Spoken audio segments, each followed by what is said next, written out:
invite you on a brief journey with me this evening as I share with you how I've had a home, lost a home, and then found home again. And for me, home represents a place where I feel 100% safe, or at least safer than any other place I know on earth. Home also represents a place of restoration, of strength, safety, and ultimately life. This little light of mine, I'm gonna let it shine.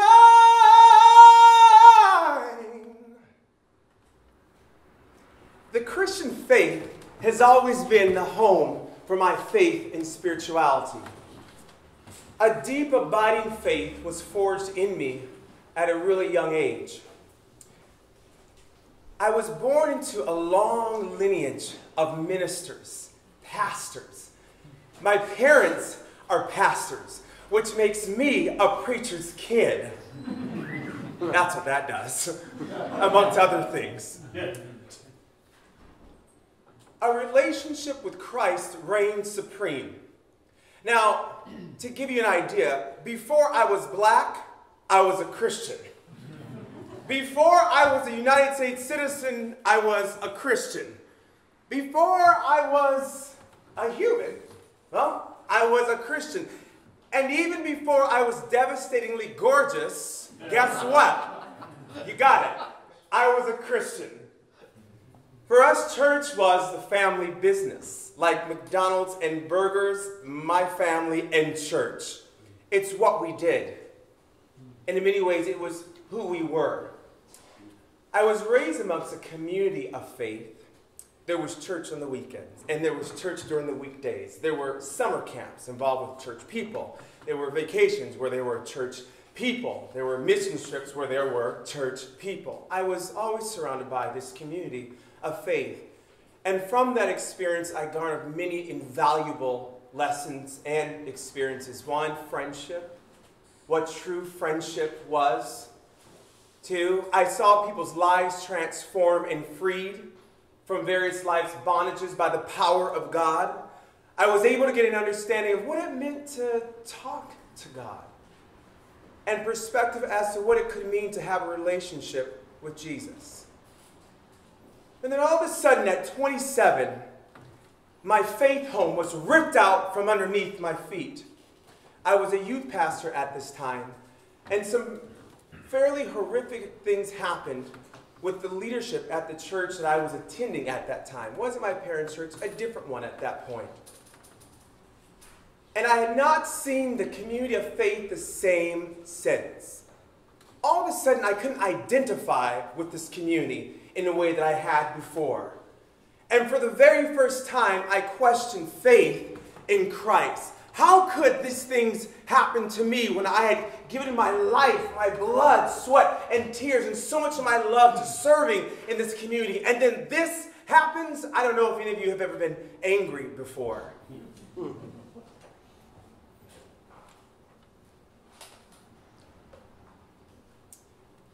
From 7 to 9, this sacred, beautiful body was ravaged by sexual abuse at the hands of a family member and folks at my parents' church at the time. The aftermath, I thought I was an irreparable, damaged freak. Look at your nose. If I could just make it bigger or make it smaller, just not the one I see in the mirror. The ears, why these ears? Why do they have to be this size? And why this hair? Can't it be green or orange or platinum blonde or some other color than what I see in the mirror? And when I realized that it was in fact my soul that needed surgery, not my physicality. I feared being vulnerable. I didn't want you to see me, and I didn't want you to be too close to me, to see who I was. I had to know that I was valued from other people just to know that I was valuable at all. And I didn't trust many people after that. So then the journey for me became, and the questions became, how do I reverse the aftermath of this evil? How do I see myself differently now? It was like asking a zebra to change its stripes. It seemed so impossible. The thing that made this hideous evil so different is that everywhere I went, it was with me. When I went to bed, it was laying on the pillow looking at me. When I got up to get in the shower, it was there waiting for me. When I went to school, to church, oh, it was there. It was almost as if it actually was me, closer to me than my own skin. And I had to get rid of it somehow.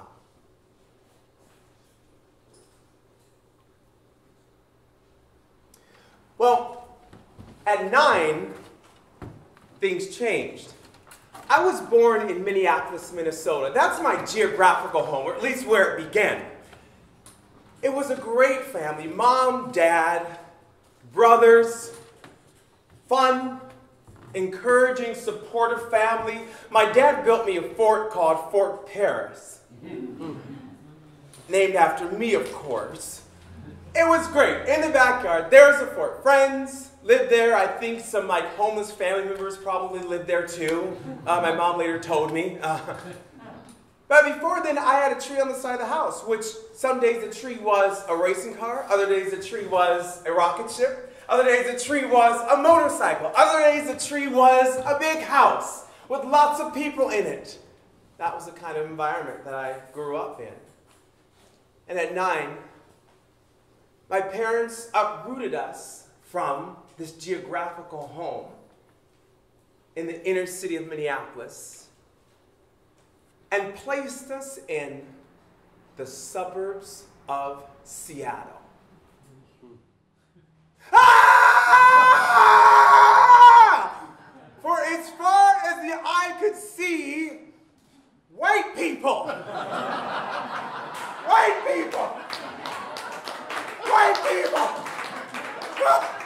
I mean, I can see pretty far, and there's more white people.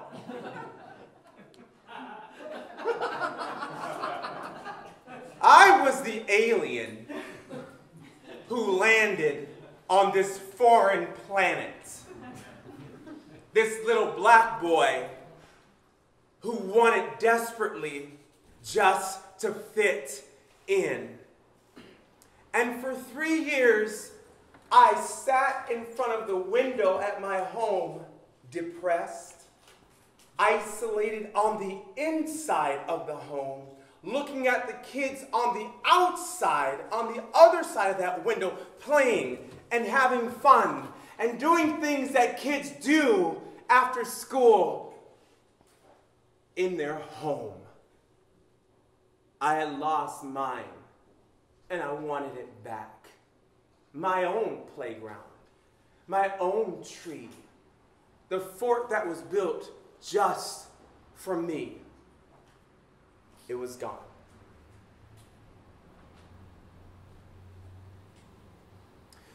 As far as back as I can remember, I've been attracted to men.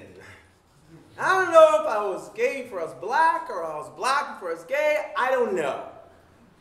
But throughout high school, college, and beyond, I lived in this home of heterosexuality because it was the right or the righteous thing to do. It was my home. And there were some things that kept me in that home. I was not coming out, you understand. A few barriers. One, family. I didn't want to shame them or to put disappointment or disapproval on their name at all. And I didn't want to receive shame or disappointment or disapproval at all. I didn't want to be seen as other. I didn't want there to be any love lost. Don't treat me differently than my other brothers or other family members, please. Faith was the other one. I didn't want this to divorce me from a relationship with God. Cut me off. And oh, by the way, conceivably, I may have been the one who was supposed to take over the family business. But you can't if you're gay. What guilt, what burden, what torment that caused for me. Lastly, I had what's called this Superman complex. Now, there was this movie, Superman movie, one of the original ones, or original as far as I'm concerned, in the late 70s, early 80s, where Superman gave up his Superman powers, his Superman strength, his Superman identity, his Superman future. Why, if you remember? To have a relationship with Lois Lane. He couldn't do that as Superman, so he gave it all up to be with her. Now, you can kind of imagine where this is going. I'm Superman in this story.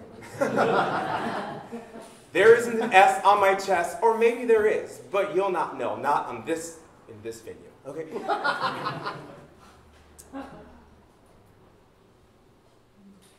I was a well-respected leader in my communities, sought after, loved.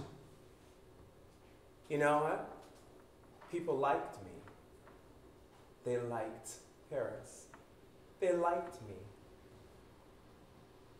And I was going to give all of that up just to be gay? My Superman future, my Superman identity? Well, at 27, simultaneously as I had, if you will, left the faith home that I was in, I left this home of heterosexuality. I ended an engagement to a beautiful woman, and I embarked on this tumultuous, terrifying, yet in many ways liberating journey in search of the answers to the questions that I had had. What is this gay thing all about, and who am I as a gay man? And so, though I was very determined to find answers to those questions, I wasn't ready to do that in a very public manner. And so, what did I do? I went to a place called Broadway Bar and Grill. Yeah. That's in our neighborhood on Capitol Hill for those of you who are watching at home.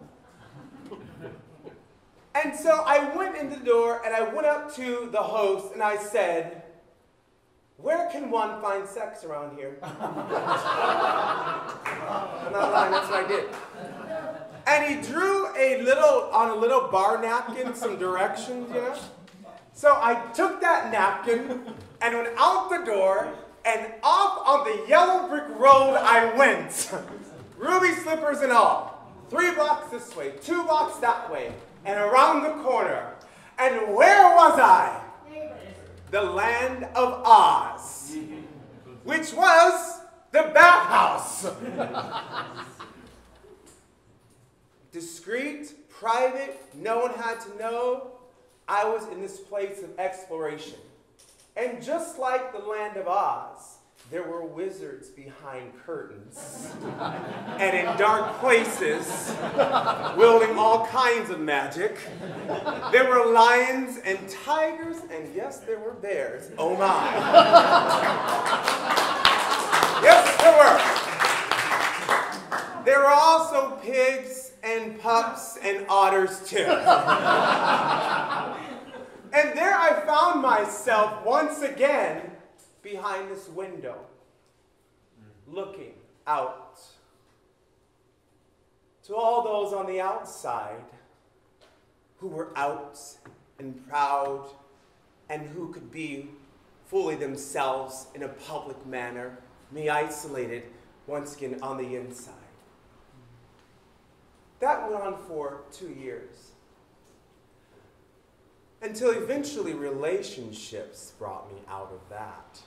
And in particular, the relationship with my first boyfriend. I missed him when he was with me. I missed him when he wasn't with me. I just thought he was great. The affirmation, the support. Now, he didn't have the greatest physique. he didn't have a six-pack. That was okay with me because I had enough abs for the both of us. So it was all right. And I still do, and it's still all right. You can say that again. And so, but it was the affirmation, the support that I got in a relationship that brought me out of this very secluded situation, is what I'm trying to convey to you. As well, I was afforded the opportunity to actually have a career in the field of HIV prevention awareness amongst LGBT populations, particularly gay, bisexual, transgender men. And on top of that, many of these folks I met across the country, many of them were black, like me. I'm beginning to find my home. Had the same experiences, questions that I had in my life, people that looked like me. It brought me out and I was finding a home for myself. And eventually I told my parents at the age of, the ripe old age of 33, I guess you would say I'm a late bloomer, right? I'm 28 now. How does that work? I don't understand. But the clock is working for me. And I told them,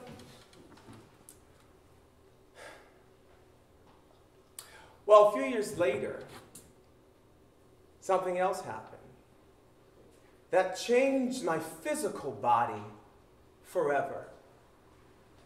After years of getting tested, I learned that I was living with HIV. I was diagnosed with HIV. And this was after working in the field of public health and HIV. Imagine the stigma and the weirdness there, right? Didn't you know better? How could you have? I speak on this around, and some folks sincerely ask, how could you have? I mean, and so you know what? My answer is this. You know, we live in one of the resource-rich places on the planet. We know so much about health, and particularly obesity and heart disease. And why are the lines still wrapped around the block for McDonald's? Why do we know so much about our health, and a gym is 2 blocks away? We either haven't gotten a membership, or we have a membership, but we don't use it. So to speak to the rationale, how could you have when you're working in the field? Sometimes we call it human nature, and things just happen. I remember how I felt when I learned of the diagnosis.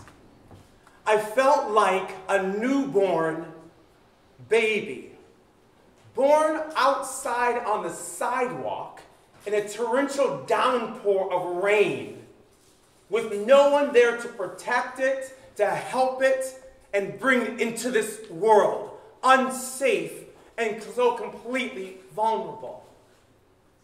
I remember sitting in my living room or laying on the floor, listening to a song on repeat. He loves me, oh how he loves me, oh how he loves. He being God, he being Jesus. I kept replaying it. Now at the time I would have said, I need someone to love me, please. But the words seeped deep into my soul and comforted me in a time when I could not share this with anyone else. In fact, it was this experience, as well as this experience of being a survivor of sexual abuse, that really brought me close to Jesus in a way that I had never been before. For me, I knew that I knew God was real. I didn't need you to verify that. I didn't need you to sign off on it, because you weren't there and you weren't the one that brought me through the hell in the first place, but God was.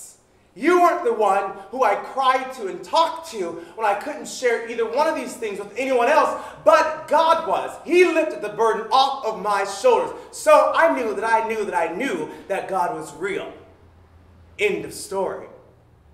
The biggest question I had, however, in that moment of learning my diagnosis was, hey, would you want me? Would you want me? Would you want me? Co-worker, friend, family member, sexual partner, would you want me now? Was I worthy of love?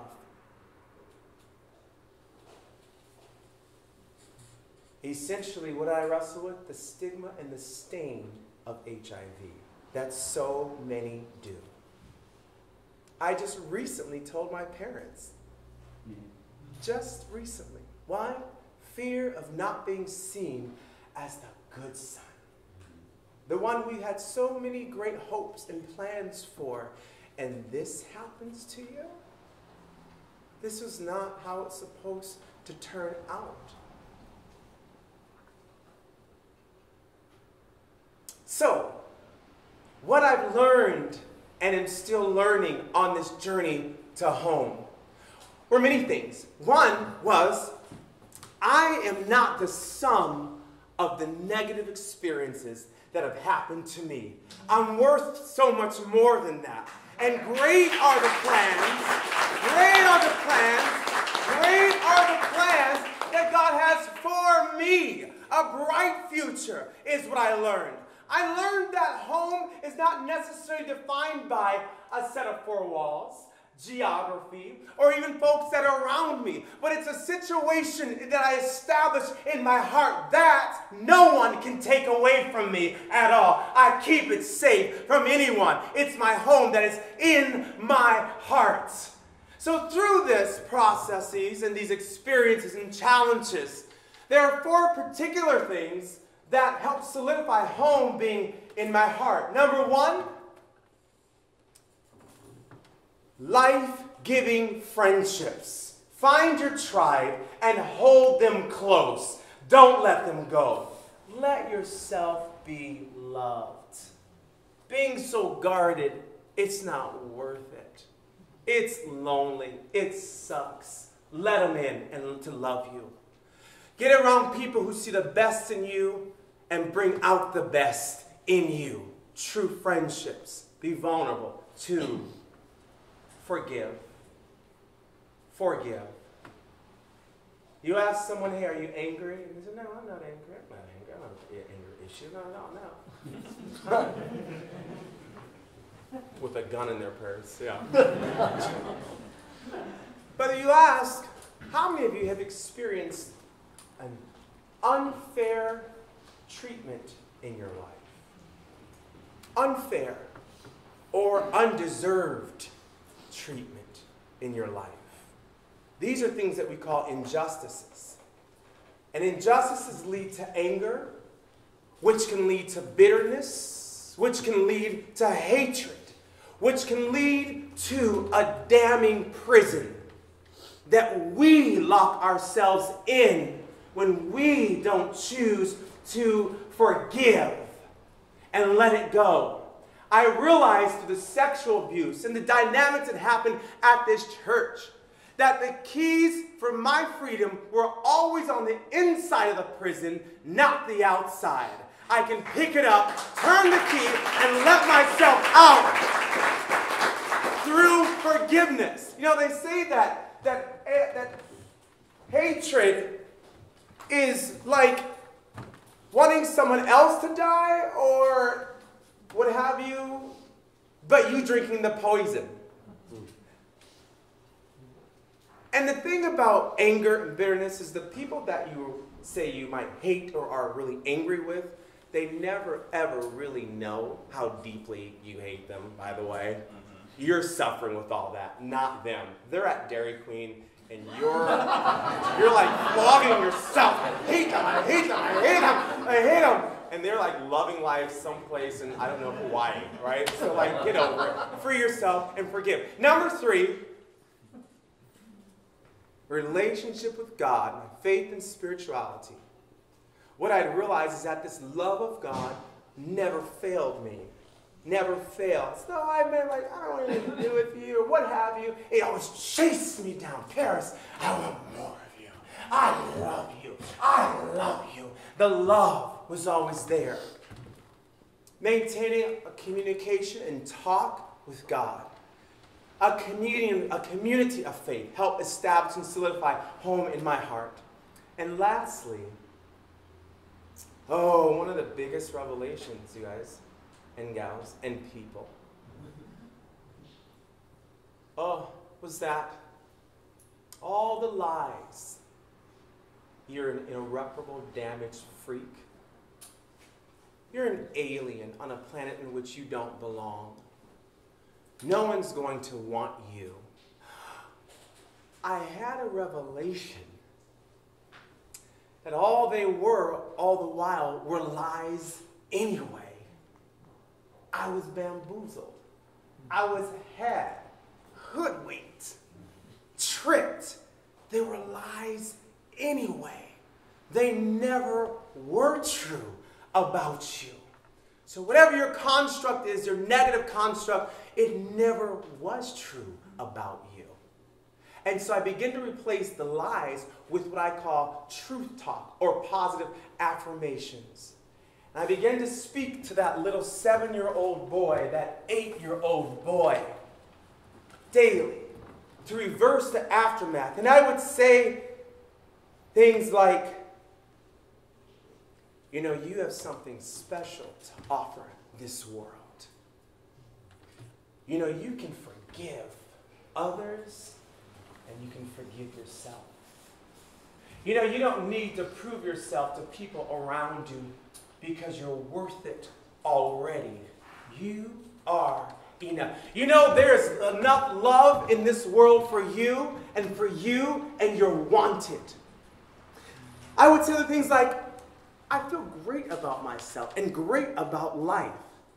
I have the power to change myself. I will do what I was set on this planet to do. I will give and I'll receive love. And of course, I'm so devastatingly gorgeous.